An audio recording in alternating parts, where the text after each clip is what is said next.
after the Aristarchus's work of putting the sun in the center of the solar system, there was understandably a huge uproar.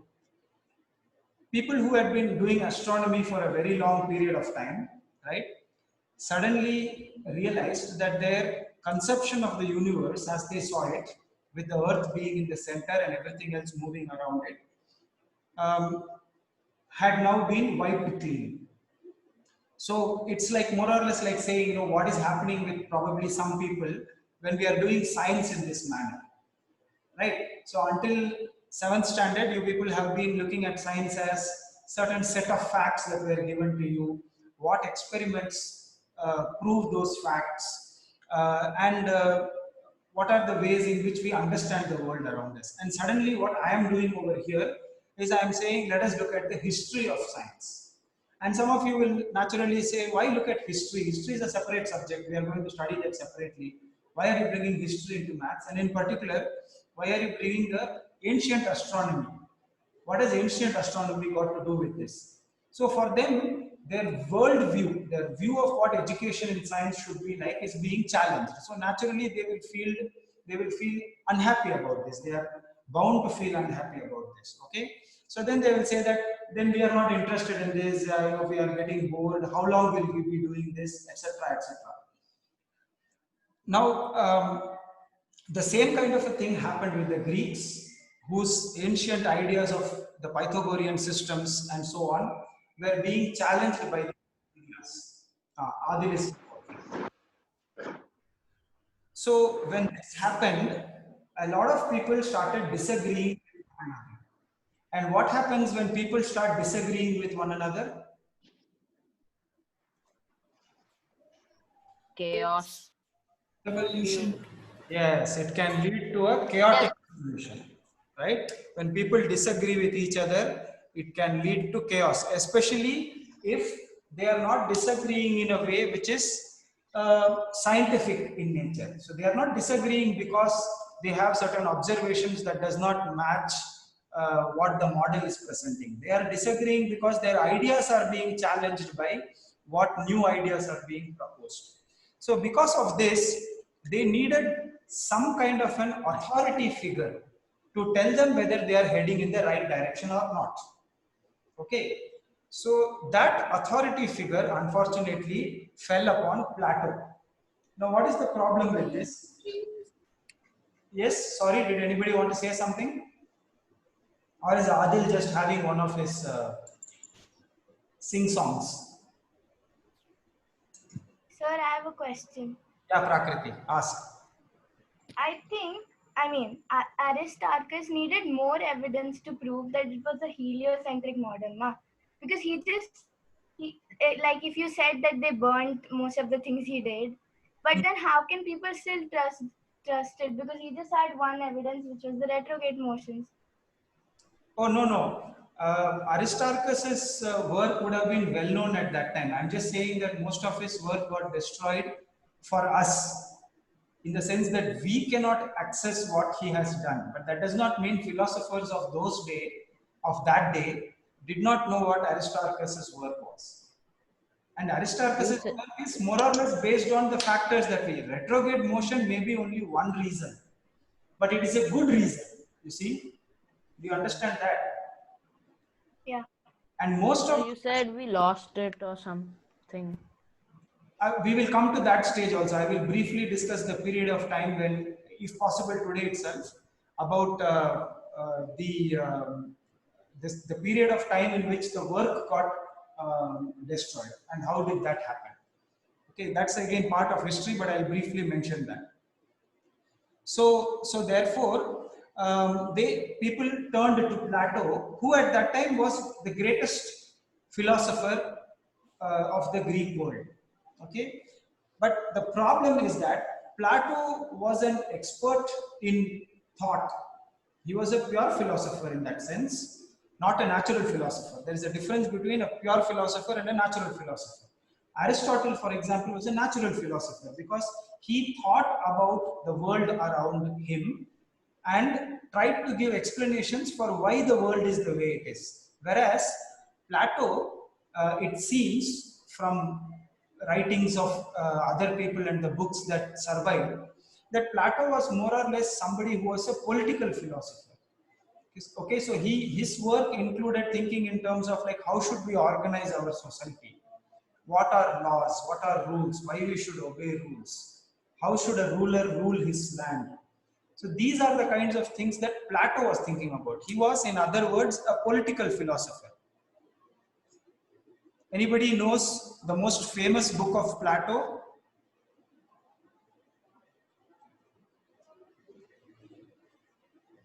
There is one book that is very famous. In fact, modern democracy, the system of governance that we follow here in India and also in most of the world, it is followed. The idea of democracy came from Plato's work. The ideas of democracy. Many people wrote about it, but Plato was one of the first. You know the name of the book? Maybe you will remember if I write it down.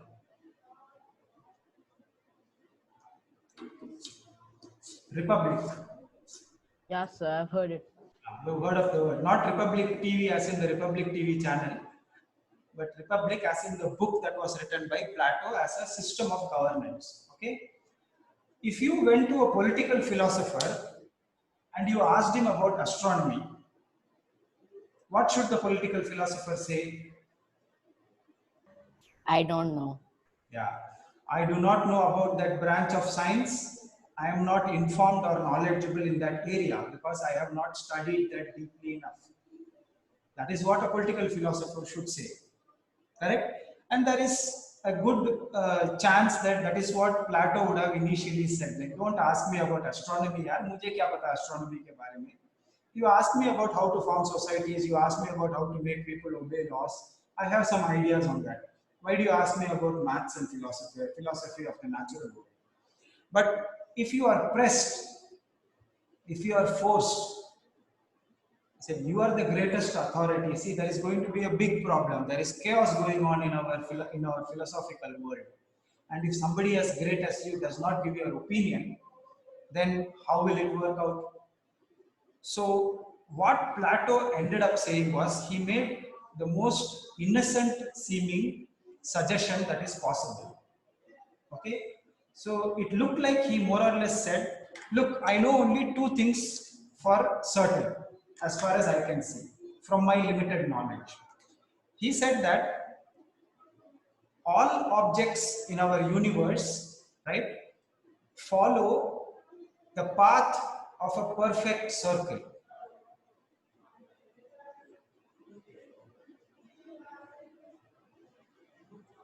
Perfect circles. Okay, point number one.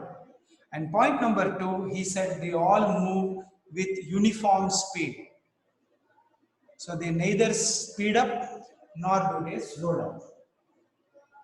Okay, now of course, this particular idea actually got disproven. Okay, because objects don't in the universe or even in our solar system, objects don't move at uniform speed. Their speed changes and their paths are also not perfect circles. In fact, these 2 points are connected. But the problem is that we had to wait again for 1600 years for another man to come along to prove these 2 points wrong, which was a man called Kepler. We will study about him, Johannes Kepler, a little bit later. But these innocent two statements, seemingly innocent two statements, created, for one thing, it stopped the chaotic movement. Okay, people said, okay, see, Plato has spoken, the great Plato. Was Plato a student of Socrates or Socrates a student of Plato? I think Plato was the student of Socrates, correct? So Plato was the student. Yeah. So the greatest student of Socrates has spoken, and therefore this must be true. Sir, could you repeat the first point? The first point is all objects move, that is the celestial objects, planets, stars and so on, they all move in a path which makes perfect circles. Because he was forced to say something, he said this. And he also said that they not only move in perfect circles, they move in perfect circles with uniform speed. Okay, and these two statements, of course, stopped all the debating. Okay, and which might have been good momentarily for the natural philosophers. Okay, at least we don't have to, break our head against this problem anymore, and we can proceed with our work. But the problem is, if you do not have debate, right? If you do not have the option of questioning what people are saying, great people or small people, whatever it is, right? Then without debate, science cannot proceed. Okay, so this was the first nail in Greek natural philosophy's coffin. Vidushi is also here now. So we have a full house, as it were, 39, including me. I'll just give a moment for that to sink in. Any questions about this? No, sir. Sir, what do you mean? I mean, science cannot proceed without debate. See, you look at the whole story from So the, they no. look at the whole story. So they did not allow any debate. They just said that whatever he said is right. Correct, exactly. So what happened was science started becoming more like religion, like dogma. These are the things, and you have to trust these things. Okay? Now, into this coffin, a few more nails were driven in by Aristotle. Okay? So Aristotle, he was working on an entirely different thing. So Plato's work was done. Okay, then came Aristotle. Aristotle came and said that, look, he is thinking about matter, and you people must have studied this in class 7, right? Aristotle finally came up with the idea, and we will discuss this also more in detail later, was that he said everything on the earth is made up of 4 elements. What were those elements?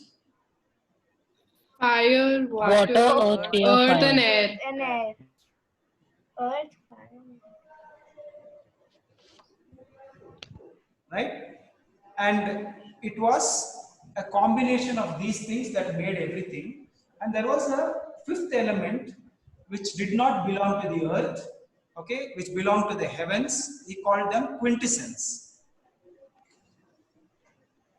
Oh, you told that what planets were made up of. That's what planets and all heavenly objects were made up of. The stars, the sun, the moon, the planets, everything was made of quintessence. Okay? And he said that he gave some theories about how earth, air, fire, and water operated. But he did not give anything about quintessence. He said that is in the realm of the gods. Okay? Now, between these two people and their misguided ideas, the whole development of Greek philosophy stopped. At least natural philosophy stopped. Wars and so on might have happened afterwards that created different kinds of problems, but we will come to that a little bit later. Okay? Now, into this mix, you put Eudoxus. Okay? So, Eudoxus was another Greek philosopher, and some of his ideas also created some problems. So what was that? Any questions about what we have discussed so far? Sir, could you write the spellings of quinte, whatever that is? Quintessence, man, just Google it. You people have the internet and you're still like depending on me for information. Come on. Ha, sir. Arey, bol raha hu na. When you people are here on campus, you don't have that option. So you can ask me. Right. Now that you're sitting in front of a computer with the whole world open in front of you, why would you ask me things like that? Not that I can't tell you, but I'm just saying the information is there. And the reason is, another reason is that I myself am not sure about the spelling of quintessence. Okay. So what did Eudoxus do which caused the greatest problem? Okay. Eudoxus basically used the ideas of Heraclides. Okay. And put it together with the two laws laid down by Aristotle and Plato. And then fatal mistake was he went back to the geocentric model.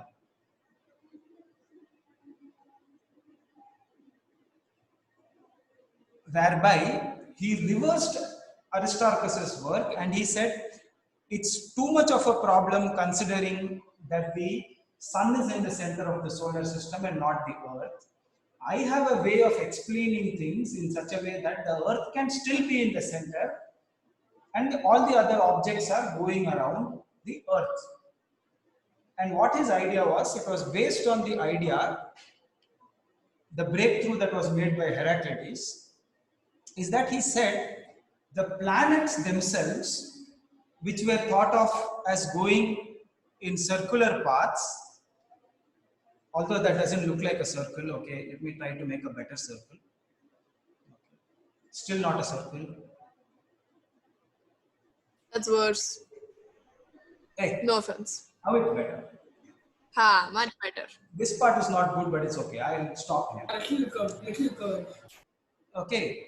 Let us say we are talking about Venus. This is Venus?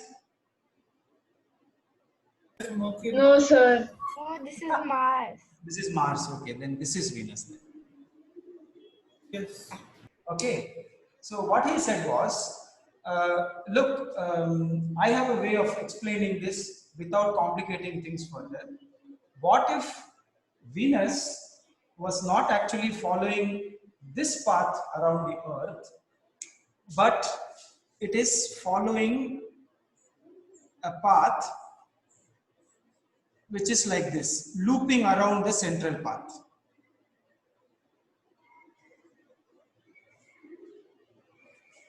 Okay, and for this he so the circle goes off over here, right?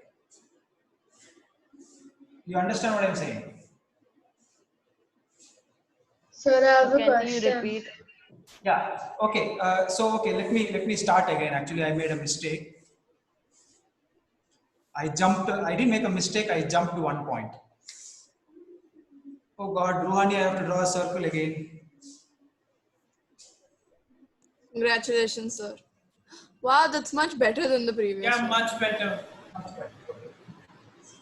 Exactly. He said that, see, don't consider that the planets move around a circle like this. Actually, what happens, he said, was the planets have a path like this, which is a circle which has a center over here and it is going around that path. Is this understandable? Yeah. Yes, sir. Okay. Yeah. No.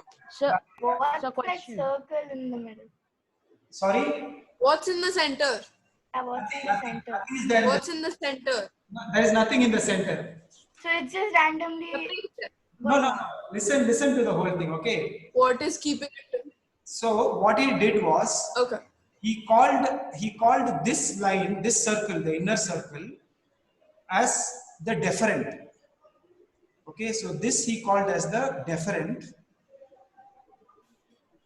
and this he called as the epicycle. Okay, so what he preserved in this Sir, idea? could you tell what? Yeah, ask. Could you tell what you mean by geocentric model first? Geocentric means Earth is in the center. Geo as in Earth. So Oh, okay. what Eudoxus was So trying. none of them followed the sun is in the center. Yeah. No, it became a problem, right? People started disagreeing with each other. They didn't like it that the Earth was removed from the center. They said, why should the Earth be removed from the center? After all, Yeah. if the Earth were the one that is going around the sun, shouldn't we They feel? thought too much of themselves. Yeah, shouldn't we feel it? If we are sitting on something that is moving, shouldn't we be able to feel the movement? That is such a stupid idea,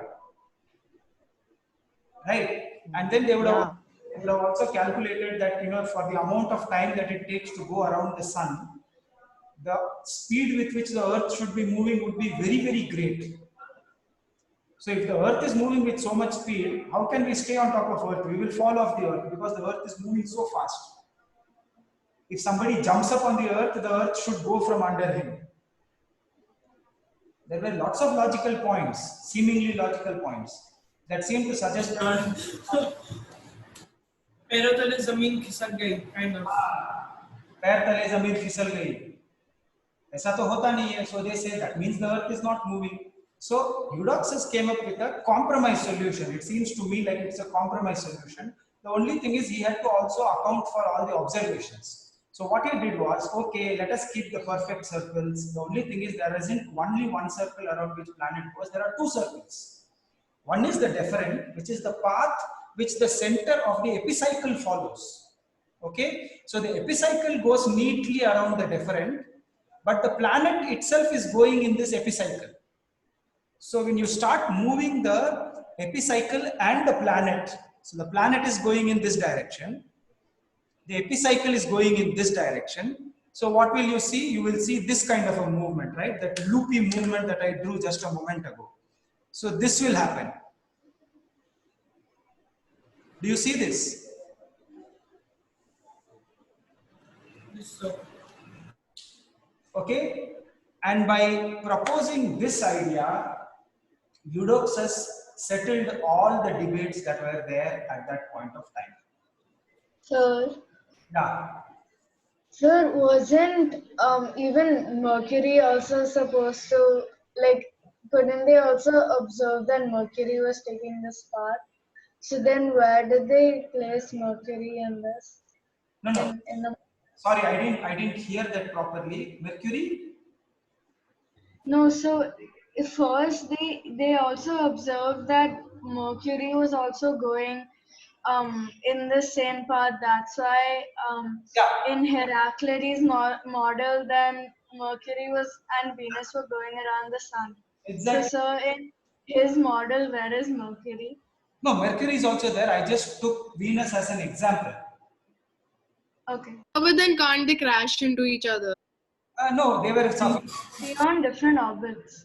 they have different orbits and they are sufficiently spread out so that they will not crash into each other. That is also obvious. Like in all the time that they were observing this for hundreds of years, at least if not 1,000 years, never did it happen that two planets collided into each other. So they knew their paths were independent. But what happened as a result of this is that all the questions were settled on Earth, came back to the center, and epicycles and deferents were the call of them. So everybody started looking out for calculating the epicycles and the deferents for all the different planets. So, Yeah, how did they know that the planet did not crash? because they never observed it to happen. Yeah, But it could be like some Neptune and Uranus crash, and this they would not know that. Basically. yeah, but I'm just saying that it never happened that the two planets collided into one another. If it collided, then they would have seen something. The planet would have disappeared suddenly, never appeared for a few years. Then they might have known that something happened. But nothing of that sort happened. Is that a satisfactory explanation? Yes, sir. See, when I'm drawing it on a whiteboard, I can't draw things to scale. So my diagrams are not to scale. So don't confuse that things will run into each other and all that. That's not going to happen. You can just draw schematics. Yeah, it's just a schematic diagram. Okay, so now what happened was people started looking more and more for epicycles and deferents. And all they needed to do to explain any new happening was just put circles and explain in what way the circles are moving. Now both the points made by Plato works out over here. They are moving in perfect circles and they are also moving in perfect velocities, perfect speeds, uniform speeds, sorry. Okay, and all you need to do is add more and more epicycles to the whole system. But this created a confusion. There was a sphere, crystal sphere for this, and there was a crystal sphere for this. Then the crystal spheres were rolling on crystal spheres. So what would happen if you had to consider just the planets alone? The five planets that were known at that time. The number of crystal spheres went up to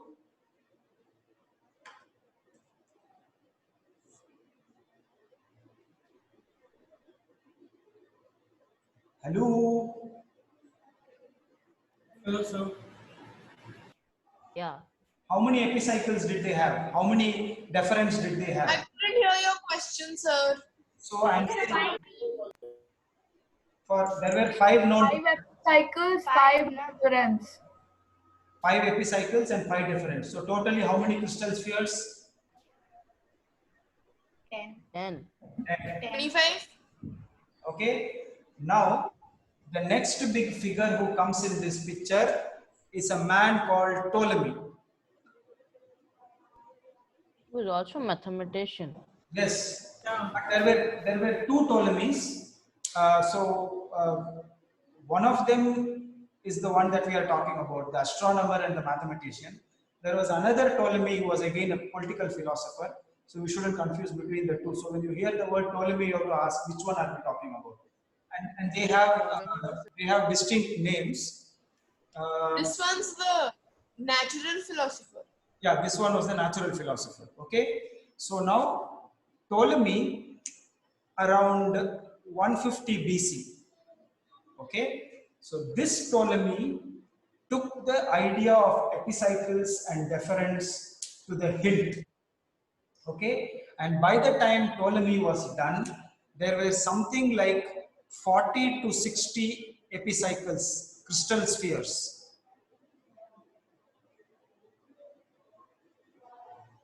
Okay, and so complicated did the model become that it was impossible for anybody to kind of study all of these things together.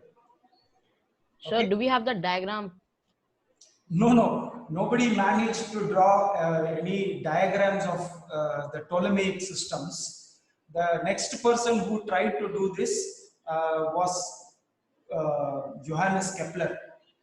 Okay, and actually in his attempt to make the model of Ptolemy based on a certain system of geometry, there he ran into trouble, and that is one of the realizations that he had, that this whole idea of deferents and epicycles would not work.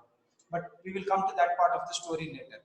Now, pretty soon after Ptolemy's work, okay, in which he seemed to have organized everything as perfectly as it was possible, according to the Greek philosophical system, the known world, that is the Middle East world and the European world, they went into a period called as the Dark Ages.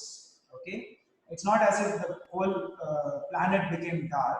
We call it the Dark Ages because of the wars that broke out. So there was a religious war that. I have a question. And one moment, let me just finish this point. Yeah. That religious war actually plunged the entire world into conflict. Okay, and in that conflict, science took a complete backseat. Okay, and what happened as a result of that? All that we will discuss in the next class. Yes. So Now, which war was that? the Dark Ages. But what's the name of the You war? said 40 to 60. The Dark Ages. The Dark Ages was the period as we call it today. Of course, they didn't call it the Dark Ages. One of the things that happened during the Dark Ages was the Crusades. You must have heard of the Crusades. Yes, sir. So, but that's way further from Ptolemy, Aristotle, and Eudoxus or whatever that's called. That came after their period. Yes. Yeah, it was. Yeah. Much later. Yeah. So I didn't hear of Crusades. You have heard of the Crusades, yes. It was basically. No, I've not heard. It was a war between the Christians and the Jews. They were, religious wars. Yes. And there were a series of wars, and it was about Israel, this place in Israel. Yeah, but basically the idea was that, see, Judaism, Islam, and Christianity all developed from the same region, correct? So this was from the Middle Eastern region, the area around Jerusalem. Now, what happened was that the Islamic invaders, that is the Ottoman Empire, they took over that region. Okay, and Europeans who later became Christians believed that their holy land, which is Jerusalem, got taken over by the Islamicists, and there was a push from the Christian world to reclaim Jerusalem, and that is what basically the Crusades were. So lots of wars happened during that period, but we will discuss that a little later.